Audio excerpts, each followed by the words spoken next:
On peut manger en se nourrissant, mais on peut manger sans se nourrir. C'est deux choses tout à fait différentes. Se nourrir, c'est une chose, manger en est une autre. Tu peux très bien manger, te remplir le ventre, et sans être nourri pour autant. Donc ça, il faut bien garder ça à l'esprit.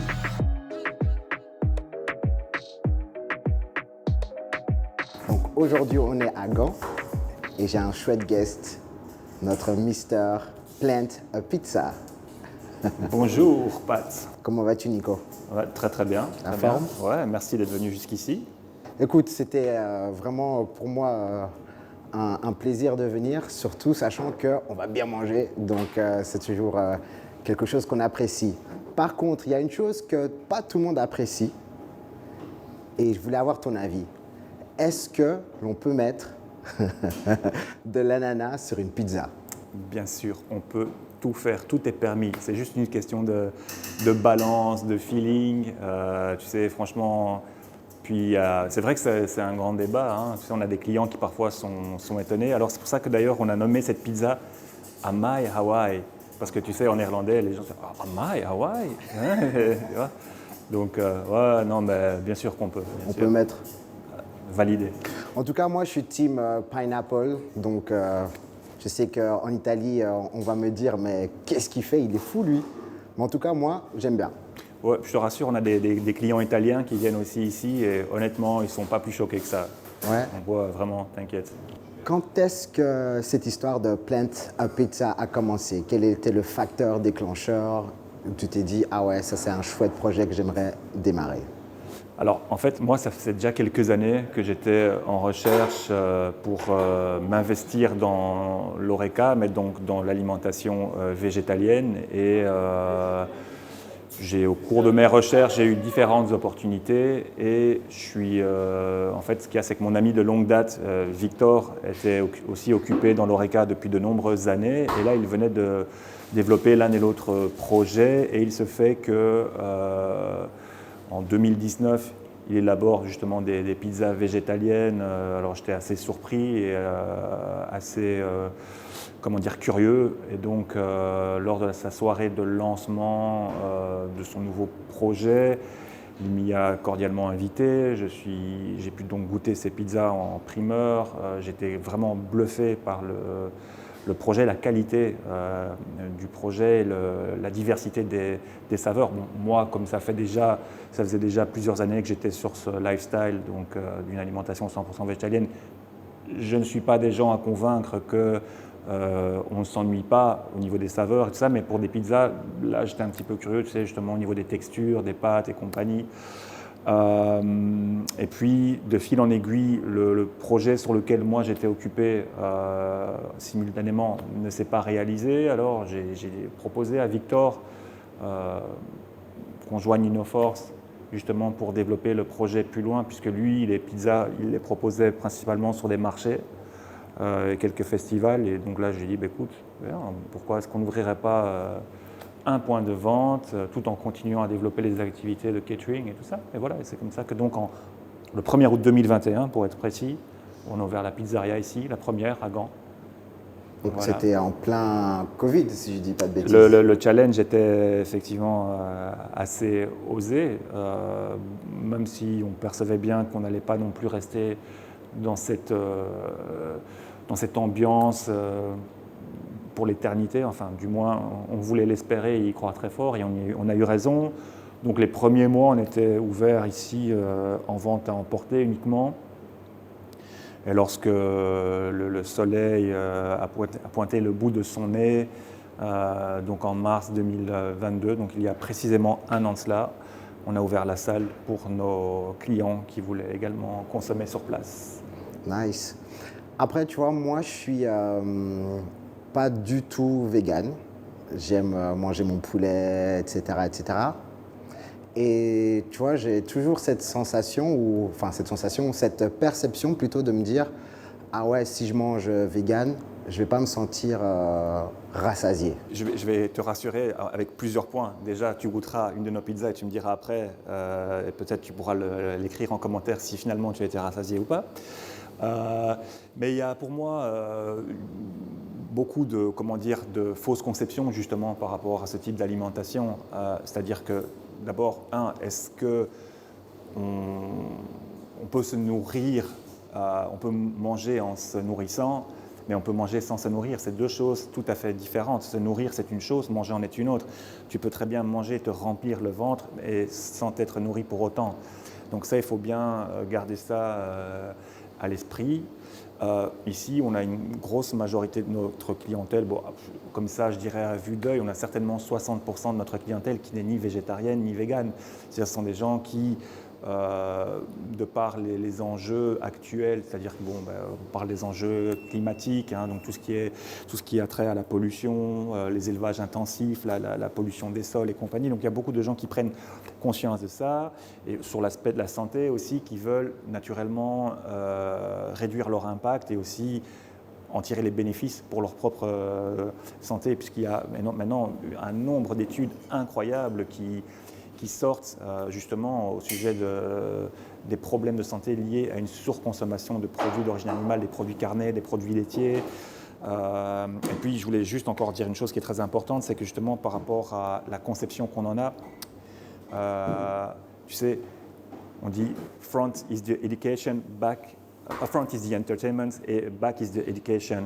Et c'est vrai, tu vois, donc si tu regardes un carton de lait, tu vas voir une vache seule dans une prairie en train de brouter de l'herbe, or qu'aujourd'hui, ces vaches laitières ne vivent absolument pas dans des pâturages, elles ne broutent absolument pas d'herbe, elles ont une alimentation qui ne leur est pas destinée, elles sont entassées dans des hangars, elles sont maltraitées, elles sont malades et on les gave d'antibiotiques et tout ça. Tu sais, c'est catastrophique. Alors beaucoup de gens prennent conscience de cela et c'est pour ça qu'on assiste justement à des changements assez drastiques justement en termes d'habitudes alimentaires. Et du coup, l'alimentation de l'animal, qui n'est pas du tout optimale et ni adaptée, se retrouve en fait ensuite dans notre organisme et à mon avis, ça... Mais complètement, en fait, c'est-à-dire qu'il faut voir les choses de manière globale. C'est-à-dire que le problème qu'on a actuellement, c'est que plus de 70% des terres agricoles mondiales sont exploitées par des monocultures qui sont censées nourrir le bétail. Donc on a des monocultures de soja, des monocultures de maïs. Parce que là, encore une misconception, tu vois, enfin une fausse conception, c'est oui, tous ces véganes et ces végétariens, c'est à cause d'eux qu'on a ces cultures intensives de soja. Pas du tout. C'est vraiment une infime partie. C'est ridicule. Et puis ce ne sont pas les mêmes types d'agriculture. C'est-à-dire que le problème avec ces monocultures sont des monocultures qui appauvrissent les sols deviennent inexploitables, ou alors il faut vraiment les bourrer d'engrais, herbicides, de machins, enfin c'est une catastrophe sans nom. Donc voilà, c'est un petit peu pour répondre à ta question. Parce que c'est vrai que tu vois, quand on voit sur les réseaux sociaux, il y a souvent cette petite guerre, tu vois, effectivement, oui, t'es vegan, tu te crois meilleur que les autres, espèce d'hippie, machin, etc. Donc c'est assez marrant, entre guillemets, de voir les deux camps s'affronter comme ça. Après, je pense que voilà, c'est bien sûr, et il faut le reconnaître, c'est-à-dire qu'il y a des extrêmes de part et d'autre. Il n'y a pas un camp qui a le monopole du gentil ou le monopole du mauvais. C'est-à-dire que bien sûr, il faut voir dans les deux parties. Après, je crois qu'il y a beaucoup de faux débats aussi là-dessus, et ces faux débats font bon dos justement à ceux qui ne veulent pas voir les enjeux qui sont les nôtres actuels, parce que c'est-à-dire qu'on peut toujours... ici, les problèmes liés à cette consommation de produits d'origine animale, ils sont multiples. C'est-à-dire que, comme je le disais, tu as des problèmes environnementaux, problèmes au niveau de la santé et sur le bien-être animal. Et tu as parmi les gens qui commencent à se soucier de leur alimentation, des personnes qui vont plus se retrouver dans un point que dans l'autre, ou même dans les trois, tu vois. Moi, personnellement, dans mon cas, j'ai essayé de voir les choses de manière globale quand j'ai apporté des changements dans mon style de vie par rapport à ça. Qui dit changement dans un style de vie, on vit en communauté. Comment est-ce que les personnes autour de toi ont pris cette décision de changer là? Est-ce que tu as dû t'adapter? Parce que par exemple, quand tu vas au resto, il n'y a pas toujours des alternatives disponibles pour toi. Donc, ou par exemple, tu es invité chez des amis pour un repas familial ou amical. comment toi, tu t'adaptes ou pas? Ou est-ce que les gens s'adaptent à toi? C'est une très bonne question et en fait, je vais te dire que c'est quelque chose qui a fortement évolué. C'est-à-dire que bon, moi, je suis passé à une alimentation 100% végétalienne il y a presque 10 ans maintenant. Et si je fais la comparaison entre le jour 1 et aujourd'hui, presque 10 ans plus tard, qu'il y a de gros changements dans la perception, alors notamment au niveau des restaurants. C'est-à-dire qu'aujourd'hui, on voit qu'il y a énormément de nouveaux restaurants végétariens ou végétaliens. Si tu regardes les chiffres au niveau mondial, la courbe est ascendante, mais vraiment, c'est une ascension fulgurante. C'est vraiment, vraiment très impressionnant. Et puis, au-delà de ça, à défaut d'être 100% végétarien ou 100% végétalien, on a un nombre de restaurants aujourd'hui non négligeables qui proposent non pas une, mais plusieurs options végétariennes et végétaliennes parce que c'est devenu inévitable. Aujourd'hui, on a des clients qui viennent en famille ou en groupe d'amis ou en entreprise au restaurant et dans le groupe, tu en as toujours 1, 2, 3 végétariens, végétaliens et c'est presque, honnêtement, de mon point de vue, ça devient presque du suicide pour un restaurateur de ne pas pouvoir proposer quelque chose qui puisse convenir à tout le monde à la carte. Alors aussi, tu me demandais au niveau de mes familles, amis, cercles, ça, ouais. Alors c'est vrai qu'il y a eu beaucoup de questions au départ, même de réticences parfois, une attitude condescendante même dans certains cas, tu sais, puisque aussi on remet en question des choses qu'on pensait être acquises, tu sais, comme le lait, c'est nécessaire, on doit boire du lait. Or qu'on est la seule espèce sur cette planète à boire du lait d'une autre espèce, et cela même après avoir été sevré. Enfin, c'est complètement fou quand tu y penses. Oui, ben, il y a une citation que j'aime beaucoup de Mark Twain qui dit « Il est plus facile de tromper quelqu'un que de lui faire admettre qu'il a été trompé ». Pourquoi? Ben oui, parce que ça remet l'ego en jeu. Donc effectivement, par rapport au mythe de la viande et du lait, bois du lait pour avoir des os forts. Or que c'est tout l'inverse aujourd'hui. Il y a énormément d'études qui démontrent que tu affaiblis tes os. Et d'ailleurs, on le voit au niveau des maladies comme l'ostéoporose, par exemple, ou des cancers type cancer du sein. Bon, après, moi, je ne suis pas médecin, mais ici, je ne fais que citer les lectures qui sont les miennes. J'essaie d'avoir des lectures variées et donc de ne pas prendre qu'un parti pris. Mais ce qui ressort le plus, c'est quand même que voilà, tu vois, un pays comme la Corée du Sud où la consommation de produits laitiers d'origine animale est très faible, eh bien, ce sont dans ce genre de pays-là qu'on trouve des maladies comme l'ostéoporose ou le cancer du sein à un très faible taux. Donc ici, je crois qu'il y a une véritable corrélation entre les maladies qu'on développe ici et nos modes de vie et nos modes de vie alimentaire, en fait, tout simplement. D'ailleurs, pour même confirmer ça, on le voit bien, tu as par exemple des gens, je ne sais pas, qui viennent s'installer ici en Belgique et qui vont développer des maladies qu'ils ne développeraient pas de là d'où ils viennent, parce qu'ils viennent prendre les mauvaises habitudes d'ici. Je ne dis pas que c'est mieux ailleurs, je ne dis pas que c'est plus mauvais ici, je dis simplement que ce sont des choses qui sont réelles et pour lesquelles on doit se poser des questions, parce que voilà, c'est bien beau de crier non, on se mobilise contre le cancer du sein, machin, tout ça, et puis d'aller boire du lait, ça n'a pas beaucoup de sens tout ça. En parlant d'offres pour les consommateurs qui souhaitent goûter tout ce qui est vegan, etc., il y a donc une demande de plus en plus forte. Et il y a aussi donc un organisme qui donne des récompenses pour les efforts, pour notamment votre catégorie de restaurants. Et vous avez gagné, il n'y a pas très longtemps, un award. Lequel était-ce? Donc oui, effectivement, on a été honorés d'être récompensés d'un award, en fait, ici, le Belgian Vegan Award, qui nous a été remis par l'association vegan.be, qui est une association qui, justement, s'occupe un petit peu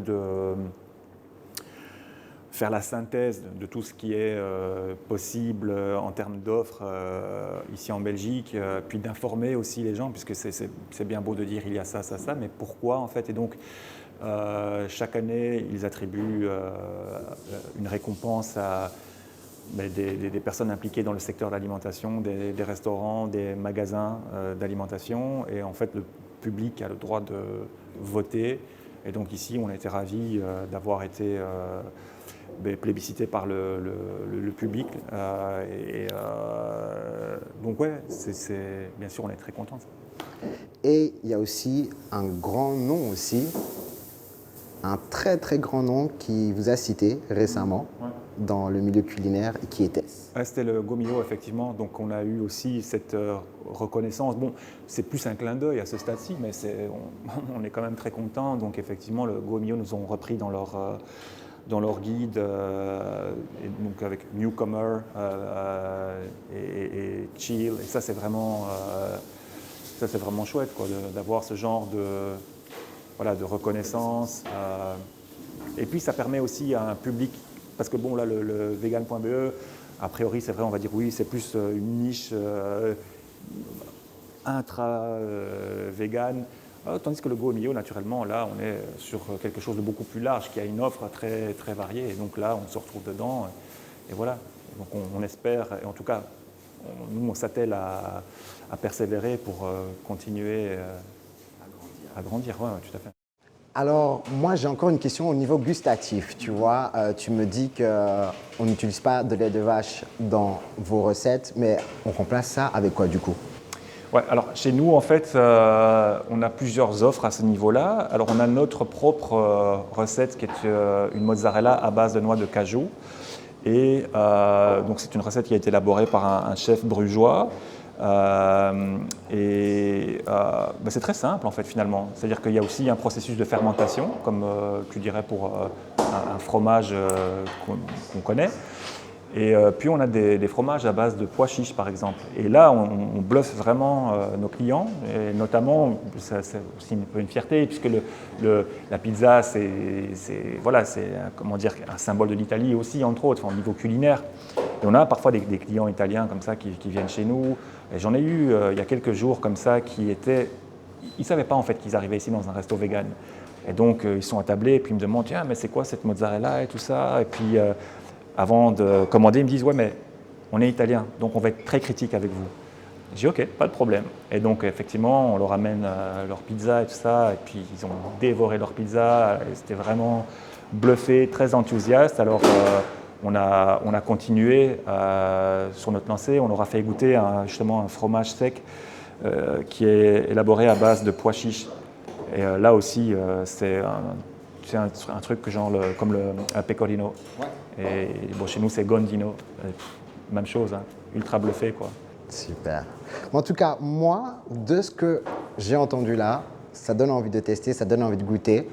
Je sais qu'il faut venir jusqu'à Gand, mais j'ai cru entendre qu'il y avait peut-être dans un futur proche une possibilité d'ouverture dans la capitale. Après, je ne sais pas si c'est vrai. Alors, on va bien sûr pas mettre la charrue avant les bœufs, comme on dit, ni trop se précipiter, mais c'est vrai que là, on est justement occupé à pencher sur l'ouverture d'une seconde pizzeria. On a 2 villes en ligne de mire, là, effectivement, Bruxelles et Gand. Bruxelles et Gand, Bruxelles et Anvers, of course, puisqu'on est déjà à Gand, mais bien sûr, on continue de se développer ici à Gand. Alors, quelle sera la première? Ça, on ne sait pas encore, mais c'est pour bientôt. En tout cas, c'est clair qu'on travaille dur dessus là maintenant. Ouais. Super, mais en tous les cas... Et aussi, bien sûr, je le dis juste parce que... Ah ouais, attends. Ah oui, non, mais c'est bon, c'est normal, c'est plein de pizza, des clients. On va bientôt ouvrir, hein, c'est ça. Non, mais donc les gens qui veulent goûter nos pizzas en dehors de Gand, c'est tout à fait possible. On est présent sur des festivals, par exemple le festival vegan à Bruxelles et d'autres festivals de musique, par exemple. Donc voilà, il faut toujours un petit peu checker et en fonction de l'actualité, on peut nous retrouver ailleurs, quoi. Donc en tous les cas, n'hésitez pas à aller suivre la page Plant a Pizza sur Instagram. Je vais linker tout ça, vous inquiétez pas. Mais moi, la seule chose que j'ai à dire, c'est à table. En tout cas, Nico, merci. Merci à toi d'être venu jusqu'ici. Avec plaisir. Donc n'hésitez vraiment pas à venir et dites que vous venez de la part de Pat podcast et on vous recevra. Ah, c'est sûr, ça vous traitera bien. Mais de toute façon, vous serez de toute façon bien traité, même sans venir de la part de Pat, mais ça sera un petit plus, on va dire. Voilà. Ladies and gents, merci pour votre attention et j'espère à très bientôt. Et qui sait, pour manger une pizza ensemble à Plant a Pizza. À très vite. Yes, Bye. merci.